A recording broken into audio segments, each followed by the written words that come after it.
Olá pessoal, tudo bem com vocês? Meu nome é João Paulo, professor de Circo do Cepa, e hoje eu tô aqui para falar com vocês um pouco mais sobre a história do circo.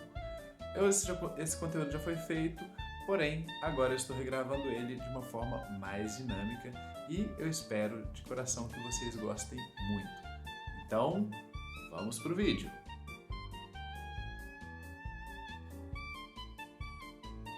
Então, pessoal, pode-se dizer que as artes circenses surgiram na China, onde foram descobertas pinturas de quase 5.000 anos em que aparecem acrobatas, contorcionistas e equilibristas. A acrobacia era utilizada como forma de treinamento para os guerreiros de quem se exigia agilidade, flexibilidade e força. Com o tempo, a essas qualidades se somou a graça, a beleza e a harmonia. Em 108 a.C., houve uma grande festa em homenagem a visitantes estrangeiros, que foram brindados com apresentações acrobáticas surpreendentes. A partir daí, o imperador decidiu que todos os anos seriam realizados espetáculos do gênero durante o Festival da Primeira Lua.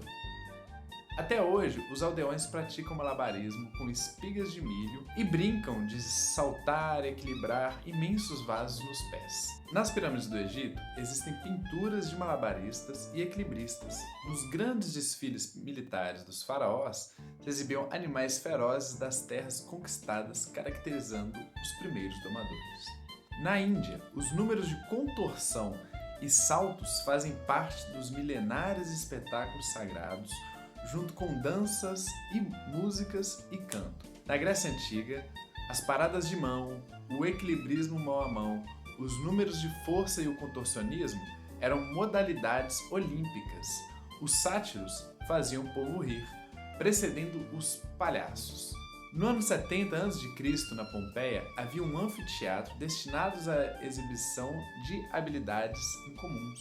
O Circo Máximo, na Roma, apareceu pouco depois, mas foi destruído em um incêndio. E em 40 a.C., no mesmo local, foi construído o Coliseu, onde cabiam 87.000 espectadores. Lá eram apresentadas excentricidades como homens loiros nórdicos, animais exóticos, engolidores de fogo e gladiadores, entre outras atrações.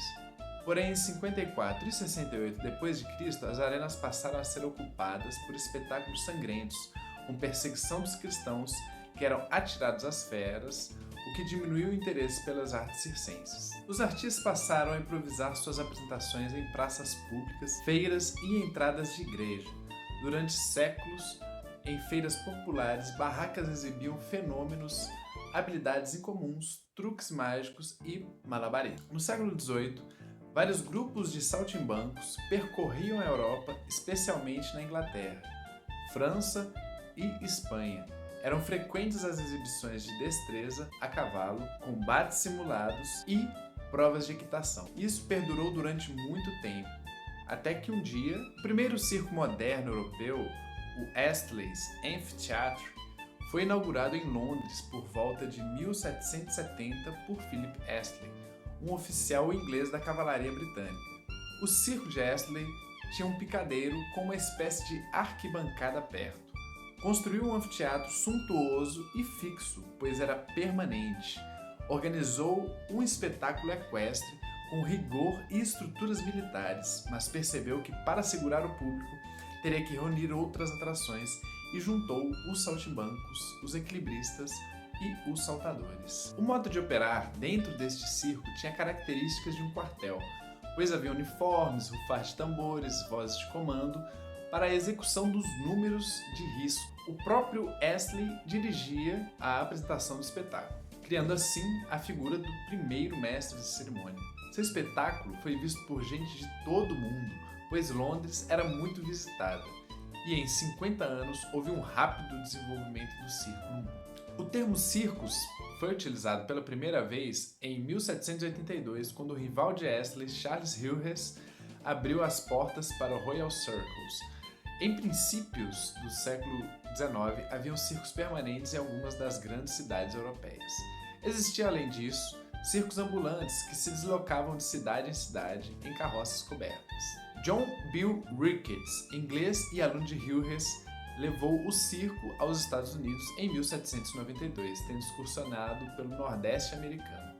Seu circo foi destruído em um incêndio, fazendo com que ele retornasse para a Inglaterra, onde não chegou, pois o navio em que viajava afundou em uma tempestade.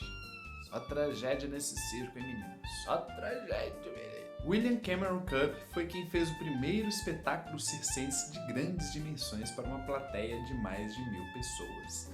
Em 1869, um espetáculo em 2 picadeiros simultaneamente. 2 anos depois, associou a Phineas T. Barnum, mais conhecido como P.T. Barnum, um famoso apresentador, e abriram um grande circo em Nova York. A propaganda dizia que era o maior espetáculo da Terra, assim como hoje dizem que o futebol é o maior espetáculo da Terra. Em 1881, Barnum juntou-se a James Anthony Bailey, fazendo surgir um circo ainda maior, o Barnum and Bailey, com 3 picadeiros simultâneos. Em 1884, surgiu a poderosa dinastia dos irmãos Ringling, que absorveram, entre outras, a companhia de Barnum and Bailey e se tornaram a maior organização itinerante do mundo. No entanto, depois da Segunda Guerra Mundial, os custos de montagem e transporte tornaram inviáveis o translado de semelhante estrutura. No Brasil, mesmo antes do circo de Astley, já havia os ciganos que vieram da Europa, onde eram perseguidos. Sempre houve ligação dos ciganos com o circo. Entre suas especialidades incluíam-se a doma do urso, o ilusionismo e as exibições com cavalos. Há relatos de que eles usavam tendas e nas festas sacras as exibições artísticas ocorriam. Viajavam de cidade em cidade e adaptavam seu espetáculo ao gosto da população local. Números que não faziam sucesso na cidade eram tirados do programa. Essa coisa de adaptar o circo, né, em cidade era como se você pegasse lá o prefeito, a figura do prefeito, e citasse ele em uma esquete de palhaço. Ou então, se tinha um bêbado na cidade, uma figura assim, muito marcante na cidade, elas também eram citadas nas esquetes dos palhaços. O circo, com suas características, em geral itinerante, existe no Brasil a partir dos fins do século XIX. Desembarcavam em um porto importante, faziam seu espetáculo, partiu para outras cidades, descendo para o litoral até o Rio da Prata e indo para Buenos Aires. Instalando-se nas periferias das grandes cidades e voltando para as classes populares, sua modernização não se deu em termos de espaço e equipamentos. Investe no elemento humano, suas destrezas, habilidades e criatividade. Por isso, palhaços são figuras centrais, dependendo deles o sucesso do circo. O circo brasileiro tropicalizou algumas atrações. O palhaço brasileiro falava muito, ao contrário do europeu, que se comunicava a partir da mímica, enquanto o palhaço brasileiro era mais conquistador e malandro, tocador de violão, com um humor ácido. Segundo Alice Viveiros de Castro, atualmente existem mais de 2.000 circos espalhados em território nacional, sendo aproximadamente 80 médios e grandes, com trapézios de voos e grande elenco.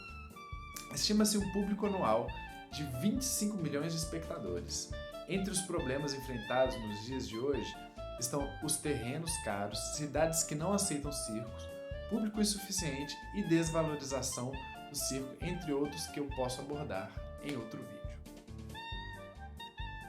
Então é isso, pessoal, esse foi o vídeo de hoje, espero que vocês tenham gostado.